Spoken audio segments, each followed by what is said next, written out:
एक छोटे से गांव में सूर्योदय के समय दो दोस्त राहुल और अदित एक साथ खेतों में चल रहे हैं। राहुल शांति पसंद और विचारशील है, जबकि अदित हमेशा उत्साहित और साहसी रहता है। गांव के आसपास हरे भरे खेत हैं और सूरज की हल्की किरणें धूप में बदल रही हैं।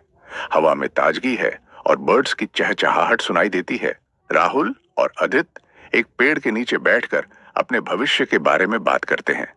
राहुल का सपना है कि वह एक दिन शहर जाकर अच्छे से पढ़ाई करेगा, जबकि अदित का सपना है कि वह दुनिया की सैर करेगा, नए नए जगहों पर घूमेगा। दोनों दोस्त एक दूसरे से वादा करते हैं कि वे अपने अपने सपनों का पीछा करेंगे, चाहे कुछ भी हो।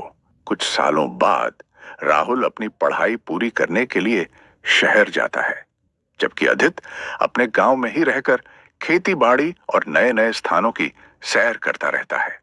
दोनों एक दूसरे से मिलते हैं और अलविदा लेते हैं, क्योंकि अब उनके रास्ते अलग हो गए हैं। राहुल शहर के लिए निकलता है और अदित अपने रास्ते पर चल पड़ता है।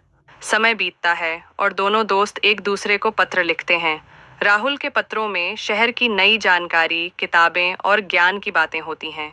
अदित के पत्रों में वन्य जीवन, पहाड़ों की सुंदरता और यात्रा के अनुभव होते हैं। लेकिन जैसे जैसे समय बीतता है, पत्रों की आवृत्ति घटने लगती है। राहुल शहर की पढ़ाई में व्यस्त हो जाता है, जबकि अदित अपनी खोज में खो जाता है। कई सालों बाद राहुल अपनी पढ़ाई खत्म कर गांव लौटता है। अब वह एक विद्वान बन चुका है और शहर के ज्ञान से भरा हुआ है। वह पहले जैसा नहीं दिखता, अब वह परिधान में बदलाव के साथ आया है। अदित भी अपनी यात्रा से वापस आता है, अब वह अनुभव से भरपूर है। दोनों दोस्त उसी पुराने पेड़ के नीचे फिर से मिलते हैं, जहां उन्होंने पहले अपना वादा किया था। दोनों दोस्त एक दूसरे के अनुभवों को सुनते हैं।